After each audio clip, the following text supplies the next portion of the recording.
The massive doors of the America's Got Talent theater slowly opened, and a small figure stepped onto the stage, instantly drawing curious smiles from the audience. He was short, slim, and clearly nervous, wearing a simple outfit that looked more suited for a school event than one of the biggest talent shows in the world. The bright lights felt almost too big for him, washing over his face and making his eyes shine as he scanned the crowd. Thousands of people stared back, whispering softly, trying to guess what this young boy from Cebu, Philippines, could possibly do to earn his place here. He walked carefully to the center of the stage, gripping the microphone with both hands as if it were an anchor keeping him steady. His shoulders rose and fell with each deep breath. From the judges' table, Simon Cowell leaned back in his chair, arms crossed, his expression unreadable but clearly skeptical. He had seen countless young contestants before, many talented, many hopeful, but very few truly unforgettable. To Simon, this looked like another sweet kid with a big dream. "So," Simon finally said, breaking the silence, "what's your name?" The boy answered softly, his voice almost swallowed by the size of the room. "And how old are you?" Simon asked next. When the number left the boy's lips, a ripple moved through the audience. Some people laughed gently in surprise, others shook their heads. A few exchanged glances that said the same thing: "He's way too young to be here." Even the judges looked momentarily stunned. How could someone that young stand on this stage, under this pressure, with cameras capturing every blink and breath? The boy shifted his feet slightly, feeling the weight of their doubt. He could sense it, the polite expectations, the quiet assumption that this would be cute at best. But inside him, something burned brighter than fear. He thought of Cebu, the narrow streets, the sound of waves in the distance, the small house where he practiced singing late at night. He remembered neighbors pausing to listen, his family sitting quietly so they wouldn't interrupt him, the cracked mirror he used as an audience when no one else was around. Simon leaned forward just a little. "And why did you come here today?" The boy swallowed, then answered honestly.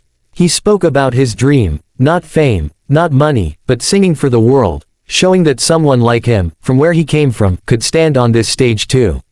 His words were simple, but they carried sincerity that softened the room. Still, doubt lingered. Simon gave a small nod and glanced at the other judges, as if silently asking them the same question: can this kid really deliver? The audience waited, some with arms folded, others leaning forward with cautious curiosity. The theater felt suspended in time, balanced between skepticism and hope. The boy adjusted the microphone stand, his fingers trembling slightly. He closed his eyes for a brief moment, blocking out the lights, the cameras, the judges, and the expectations pressing down on him. In that silence, he wasn't on the AGT stage anymore. He was back home, singing for himself, singing because it made him feel alive. The first soft notes of the background music began to play. A few people in the crowd exchanged uncertain looks. Simon tilted his head, prepared to stop it quickly if it didn't work. The boy opened his eyes, took one final breath, and leaned toward the microphone. The moment the first note left his mouth, time seemed to stop. It wasn't loud at first, and it wasn't rushed. It was smooth, steady, and impossibly deep for someone so young. The sound traveled through the theater like a slow wave, reaching the audience before their minds could catch up. A few people blinked in confusion, as if their ears were playing tricks on them. This voice did not match the boy standing on the stage. Within seconds, whispers vanished. The room fell into a stunned silence so complete that even breathing felt loud. The boy's voice carried weight, not just power, but emotion. Every word sounded lived in, as if he had experienced heartbreak, longing, and hope far beyond his years. The judges leaned forward almost instinctively. Heidi's mouth parted slightly. Howie's eyes widened. Sophia placed a hand over her chest. Simon Cowell, who had been prepared to interrupt, froze. His finger hovered near the buzzer, then slowly dropped. His expression shifted from doubt to confusion, then to something rare, disbelief. He narrowed his eyes, listening closely, as if trying to find a flaw, a crack, something that would explain how a child could sound like this. There was none. As the song continued, the boy grew more confident. His grip on the microphone loosened, his shoulders relaxed, and his voice expanded. He hit low notes that resonated through the floor, then rose effortlessly into higher tones that sent chills across the room. The audience began reacting physically, hands covering mouths, heads shaking, eyes filling with tears. A man in the front row whispered, "No way," over and over again. The lyrics told a story of struggle and dreams, and with each line, it felt like the boy was sharing a piece of his soul. He wasn't performing to impress anymore, he was singing because he needed to. That honesty made the performance unstoppable. People forgot his age. They forgot where they were. All they could hear was the voice. Midway through the song, the crowd couldn't hold back. Applause broke out, spontaneous and loud, cutting through the music. The boy didn't stop. He smiled briefly, then kept singing, riding the energy that surged toward him like electricity. The applause faded back into silence as quickly as it came, replaced by intense focus. Everyone wanted to hear how far this would go. Simon leaned toward the microphone on his desk but didn't speak. Instead, he shook his head slowly, a small smile forming despite himself.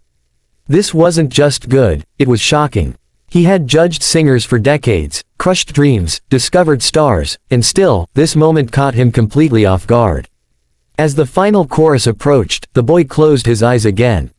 His voice grew stronger, filling every corner of the theater.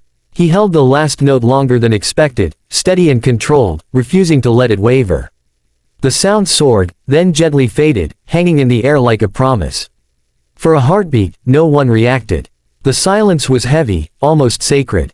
Then the theater exploded. People jumped to their feet, clapping, cheering, screaming. Some wiped their eyes. Others laughed in disbelief. The judges stood as well, applauding with genuine astonishment. The boy opened his eyes, startled by the reaction. He looked around, overwhelmed, his chest rising rapidly as he tried to process what was happening.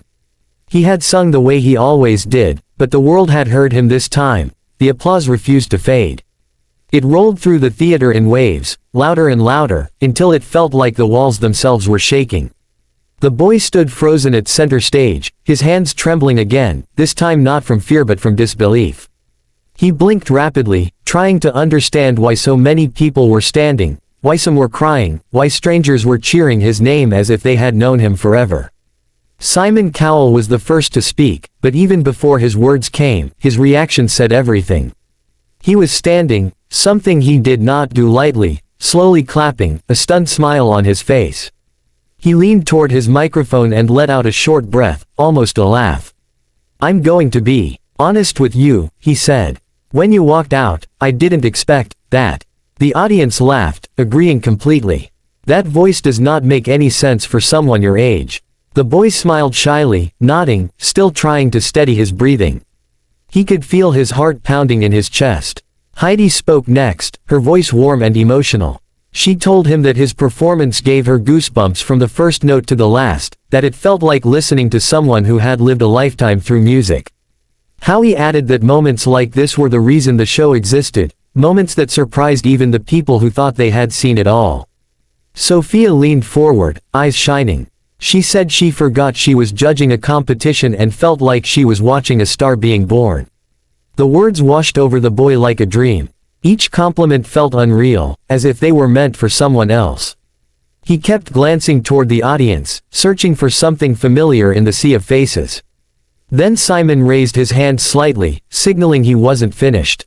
The room quieted instantly. "You know," he said, more serious now, "there are a lot of good singers out there. But what you have is rare. You don't just sing notes, you tell a story. And that is something you cannot teach." He paused, letting the moment breathe. "I am genuinely stunned." The boy's eyes filled with tears. He bowed his head slightly, whispering a soft thank you. In his mind, images flashed, his family watching from home, his parents holding their breath, his siblings screaming at the television. He imagined Cebu again, the nights he practiced quietly, wondering if anyone beyond his world would ever hear him. The votes came quickly. One by one, the judges said yes, each answer met with louder cheers than the last. When the final yes was given, the screen lit up behind him, and the confirmation echoed through the theater. He had made it through. The boy covered his mouth with his hands, overwhelmed. Tears finally fell, and he didn't try to stop them. As he walked off the stage, the audience continued clapping, some chanting his name, others simply applauding in awe. Backstage, he leaned against the wall, his legs suddenly weak. A producer congratulated him, but the words barely registered. Everything felt unreal, like he might wake up at any moment. Later, when the lights dimmed and the noise softened, one thought settled clearly in his heart. He hadn't just surprised the judges. He had proven something to himself, that dreams born in small places could reach the biggest stages in the world. Age, fear, distance, none of it mattered anymore. Somewhere in Cebu, a quiet room waited for him. But he would never return to it the same. The world had heard his voice now, and there was no turning back.